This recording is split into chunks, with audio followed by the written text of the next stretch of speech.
నాగర్ కర్నూలు జిల్లా అచ్చంపేట మండలం బక్కలింగపల్లి గ్రామం అండి. ఇది 2018లో ధరణి పోర్టల్ రావడం వల్ల మా ఊర్లో చాలా మంది పొలాలు కోల్పోవడం జరిగింది. అందుకోసం ఈరోజు ప్రజాభవన్‌లో దరఖాస్తు చేయడం జరిగింది. ఎందుకంటే అప్పుడు గూల బాలరాజు ఎన్ని సార్లు తిరిగినా గూల బాలరాజు మాకు పట్టించుకోవడం లేదు. ఆయన అసలు ఏ రోజు కూడా మా ఊరికి కూడా రాలేదు. అందుకని మేము డాక్టర్ వంశీకృష్ణని మళ్ళా ఎమ్మెల్యేగా గెలిపించుకున్నాము అఖండ మెజార్టీతో. ఆయన వంశీకృష్ణ మాకు ఎలక్షన్ మూమెంట్‌లో హామీ ఇచ్చిండు 2 మంత్స్‌లో మీ భూములు పట్టాలు ఇప్పిస్తా అని. కానీ ఇప్పటికీ ప్రజాప్రభుత్వం వచ్చి 10 నెలలైతున్నా మా భూమి పట్టాలు గానీ, మా ఊరు వైపు గానీ తిరిగి గూడా చూడటం లేదు. అందుకోసమని మా భూమి పట్టాలు ఇప్పియాలని జెప్పేసి ఈరోజు ప్రజావాణిలో దరఖాస్తు చేయడం జరిగిందండి. మాది మేడ్చల్ జిల్లా అన్న. మాకు కొంచెం రోడ్ల సమస్య ఉన్నది. డ్రైనేజీలు లేవు, రోడ్లు లేవు, సీసీ రోడ్లు లేవు. జర వర్షం పడితే అంత బురద పల్లెటూరు లెక్క అయిపోతుంది, హైదరాబాద్ లెక్క కనబడతలేదు. కాబట్టి మా కౌన్సిలర్ గారికి వినవించుకుంటే చూద్దాం చేద్దాం అన్నాడు. మల్లారెడ్డికి చెప్పినాం, ఆయన ఏం చేయలే. కాబట్టి మా మినిస్టర్ సీతక్క దగ్గరికి వచ్చినాము. ఆమె సానుకూలంగా సంధించింది కాబట్టి అందరికి లెటర్ పెట్టింది, ఫోన్లో మాట్లాడింది. కాబట్టి మా సమస్య సాల్వ్ అవుతుంది. మాకు డ్రైనేజీలు, సీసీ రోడ్లు, మాకు డంపింగ్ సమస్య, ఈ కరెంటుది, ఈ సమస్యలన్నీ సాల్వ్ అవుతాయని మేము నమ్మకంతో వచ్చాము. మాకు నమ్మకంగా పని అవుతుంది. ఓకే, కరెంట్ వల్లనే డ్రైనేజీలు కానీ చాలా ఇబ్బంది ఉన్నది. వర్షాకాలం షాక్ వస్తుంది, పాములు అంతా ఒక పల్లెటూరు కన్నా హీనంగా ఉన్నది మా బస్తీ. మా బస్తీని జర ఆదుకోవాలని మేము ఆమె వేడుకున్నాం. ఆమె స్పందించింది, మా పని అయితే అని నమ్మకం ఉన్నాం. అన్న, మేము వచ్చిందంతా కూడా మేడ్చల్ మల్కాజిగిరి జిల్లా దమ్మాయిగూడ మండలం బండ్లగూడ ఆర్జీ రోడ్డు 4వ వార్డు నుంచి వచ్చినామన్న. 4వ వార్డు నుంచి మా సమస్యలు ఏంటంటే, మా ఏరియాలో ఆ గల్లీలో డ్రైనేజ్ లేదు, సీసీ రోడ్లు లేవు, వాటర్ పైప్ లైన్ లేదు, ఎలక్ట్రిసిటీ కూడా సింగిల్ ఫేజ్ అన్న. ఆ సింగిల్ ఫేజ్ వల్ల వోల్టేజ్ ఫ్లక్చుయేషన్స్ వచ్చి మొత్తం గ్యాడ్జెట్స్ అన్ని, కూలర్లు, ఏసీలు, ల్యాప్టాప్లు అన్నీ పాడైపోతున్నాయి.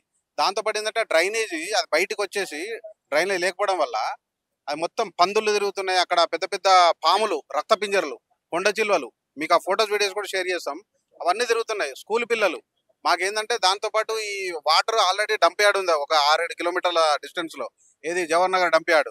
దానివల్ల ఆల్రెడీ భూగర్భ జలాలు కలుషితం అయిపోయినాయి. వాటర్ చక్కగా లేదు, మాకున్న గాలి చక్కగా లేదు. దాంతోపాటు కనీసం మాకున్న ఈ ఇంట్లో కనీసం ప్రశాంతంగా ఉందాం అనుకుంటే ఇంట్లో కూడా పాములు తిరుగుతున్నాయి, పెద్ద పెద్ద రక్త పింజర్లు. ఆ స్కూల్ పిల్లలు పోతారన్న ఆ దారిలో. దాంతోపాటు ఈ డంప్ యార్డ్ వెహికల్స్ అన్ని కూడా హెవీ వెహికల్స్ పోతాయి. ఆ హెవీ వెహికల్స్ పోవడం వల్ల దానికి 100 ఫీట్ రోడ్ అన్నారు, ఇప్పటివరకు శాంక్షన్ అవ్వలేదు. ఆ చిన్న నారే రోడ్లో అంత పెద్ద పోతుంటే 6 ఇంటర్నేషనల్ స్కూల్స్ బళ్ళు, ఈ హెవీ వెహికల్స్ ఇన్ని పోతుంటే చాలా యాక్సిడెంట్ జరుగుతున్నాయి. పిల్లలు, కొన్ని వేల మంది పిల్లలు.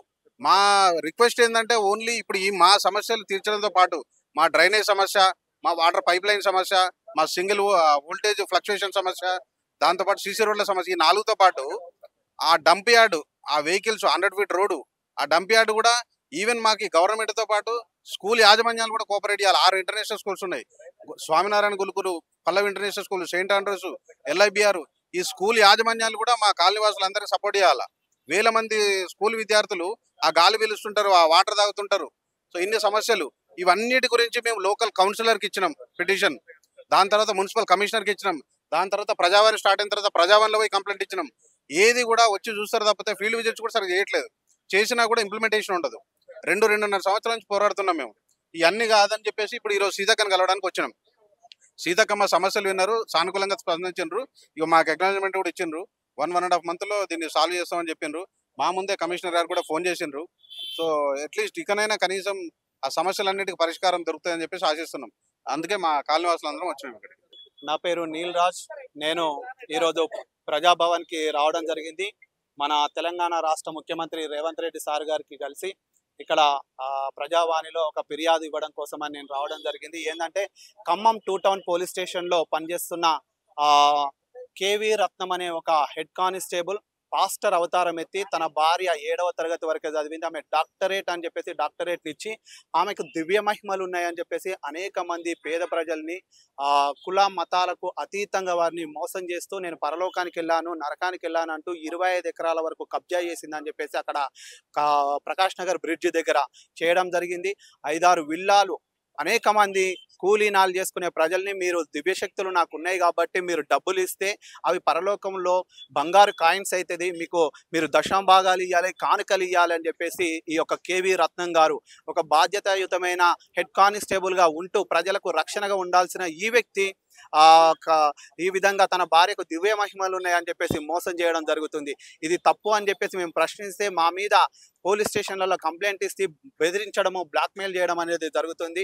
కాబట్టి ఇలాంటి మోసగాళ్ళ విషయంలో జాగ్రత్తగా ఉండాలని చెప్పేసి నేను ప్రజల్ని చైతన్యపరచడం కోసం నేను వీడియో పెడితే నిన్నటి రాత్రి కొంతమంది క్రిస్టియన్ మాఫియా గుండాలతోని నేను చంపి పడేస్తావు, నువ్వు ఎక్కడున్నా నీ అడ్రస్ పట్టుకొని నేను తంతము, బట్టలు కొట్టి బట్టలిప్పి కొడతాము అని చెప్పేసి మన రఘుముద్రి పీటర్ అని చెప్పేసి అనే వ్యక్తి, తర్వాత జాన్ మాస్క్ అని చెప్పేసి క్రిస్టియన్ నాయకులం అని చెప్పేసి ఒక మాఫియా ఏర్పడి ఇలా చాలా మందిని మోసం చేయడం జరుగుతుంది. ఇలాంటి వాళ్ళ విషయంలో ఈరోజు నేను కంప్లైంట్ చేయడం జరిగిందండి.